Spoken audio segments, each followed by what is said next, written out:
ચોરી અને એના ઉપર સીનાચોરી. હર્ષ સંઘવીએ ગઈકાલે મારા ઘરે પોલીસ મોકલી, મારા પરિવાર સાથે ગેરવર્તન કર્યું અને એ વાતનો મેં ભાંડો ફોડ્યો જગ જાહેર. તો સાંજ સુધીમાં એક બનાવટી AI ઓડિયો વાયરલ થઈ ગયો. અરે વાહ, તમને બધી ખબર પડી જાય છે. અમે તો આખા વર્ષમાં તમારા ઉપર 100 પ્રકારના મુદ્દા ઉપર આંગળી ઊંચી કરી છે.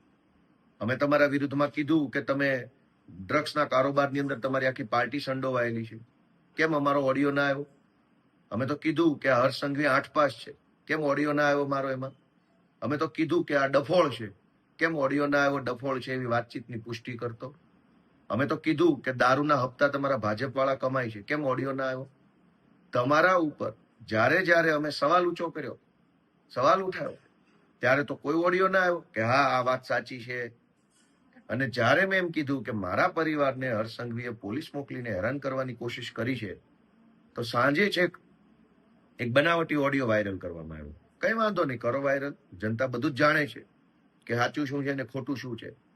સાચી વાત તો એ છે કે અત્યાર સુધીમાં 100 કરતા પણ વધુ FIRઓ કરી અને હર્ષ સંઘવીએ આમ આદમી પાર્ટીના કાર્યકર્તાઓને જેલમાં પૂરવાનું કામ કર્યું.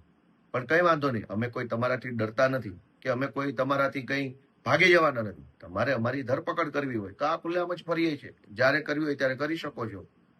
ડરપોક કઈ, અમે તમારા જેવા ડરપોક કે કાયર માણસ નથી. અમે તો લડનારા હિંમતવાન માણસો છીએ. ગઈકાલે જે કૃત્ય કર્યું એ કૃત્ય અત્યંત નિમ્ન કક્ષાનું હતું, અત્યંત જઘન્ય પ્રકારનું કહી શકાય. અને ચોરી ઉપરથી સીનાચોરી, કે એક તો મારા પરિવારને હેરાન કરવા, ધાકધમકી કરાવવા માટે તમે પોલીસ મોકલો છો અને ઉપરથી પાછો ઓડિયો બનાવવાનો. અને ઓડિયો પણ 8 પાસ ને છાજે એવો ઓડિયો છે. કોઈ ડફોળ માણસ, હલકી બુદ્ધિનો માણસ, નિમ્ન કક્ષાની વૃત્તિ ધરાવતો માણસ જેવો ઓડિયો બનાવે એવો ઓડિયો છે, જેમાં કહેવાતો જે કોઈ ભાઈ છે સામેવાળો એ પાછો મને કાયદાનું જ્ઞાન આપે છે કે હમણાં ઓલો નવો નિયમ આવ્યો છે, એમાં ઘરના ફોટા પાડશે, પછી એ ફોટા અપલોડ કરવા પડે. અરે ભાઈ 8 પાસ, આવું જ્ઞાન મને કોને આપવાની જરૂર છે?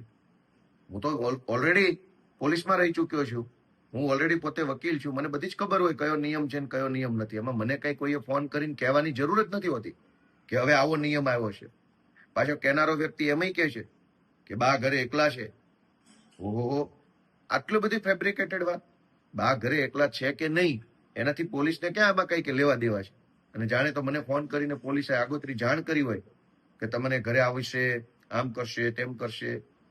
એટલે આખો આ બનાવટી ઓડિયો, અને દુઃખની બાબત તો એ છે કે આવો ઓડિયો જે બનાવવામાં આવ્યો છે એ ઓડિયો બનાવનારા લોકોને પણ બુદ્ધિ નથી કે આની અંદર જે કાંઈ વાતચીત એને સામેલ કરી છે, એ જે મેં મુદ્દા ઉઠાવ્યા, મેં એમ કીધું કે હર્ષ સંઘવીએ આટલી પ્રકારે દાદાગીરી કરી છે, જાણે કે એનો ભાજપ ખુલાસો કરતું હોય એ ખુલાસા ટાઈપનું અંદર ચર્ચા જોડવામાં આવી છે. એટલે આ આખી બનાવટી વાત જે છે ચૂંટણી ટાણે આવી છે. અમે તો કહીએ છીએ કે હર્ષ સંઘવીના આવ્યા પછી ગુજરાતમાં ડ્રગ્સનો વેપાર વધ્યો છે. બનાવો એનો પણ એક ઓડિયો, ગોપાલ અને કોઈ ભાજપના નેતા વચ્ચેનો, અને કરો વાતચીત કે ભાજપના નેતા પૈસા કેટલા લે છે અને ગોપાલભાઈને એ જાણ કરે છે એવો. અમે તો એમ કહીએ છીએ કે તમારા આવ્યા પછી, હર્ષ સંઘવીના આવ્યા પછી ગુંડાઓ, બુટલેગરો પોલીસને દોડાવીને મારે છે. પાટણમાં માર માર્યો, અમદાવાદમાં માર માર્યો, રાજકોટમાં, અમદાવાદમાં, વટવા સાઈડે પોલીસની ગાડીઓ પર તલવારો મારી હતી. પોલીસને ગુંડાઓ મારી લેવામાં સહેજે શરમાતા નથી સંઘવીના આવ્યા પછી. તો એનો એક ઓડિયો બનાવો ગોપાલ અને કોઈ SP IPS વચ્ચેનો કે અમને બહુ મારે છે ગોપાલભાઈ, આ સંઘવી આવ્યા પછી બહુ મારે છે અમને. તમારી ઉપર 100 સવાલ ઉઠાવ્યા છે, ત્યારે તમને ઓડિયો બનાવવાનું ના સૂઝ્યું. અને જ્યારે મેં એમ કીધું કે મારા પરિવારને હર્ષ સંઘવીએ ગાળો દેવડાવી, મારા પરિવાર ઉપર ધાકધમકી કરવાની કોશિશ કરી, ત્યાં તો ઓડિયો બનાવ્યો. અને કેટલાક હર્ષ સંઘવીની ટોળકીના સભ્યો દ્વારા સનસનીખેજ ભર્યા સમાચારની જેમ પ્રસારિત કરવામાં. ભાઈ કોઈ સનસનીખેજ નથી. સનસની તો 2027માં સનસનીખેજ ભર્યા સમાચાર આવવાના છે. બ્રેકિંગ ન્યૂઝ 27માં આવવાના છે. સંઘવી જેલમાં જાય છે ને આમ આદમી પાર્ટીની સરકાર આવે છે. જય જય ગરવી ગુજરાત.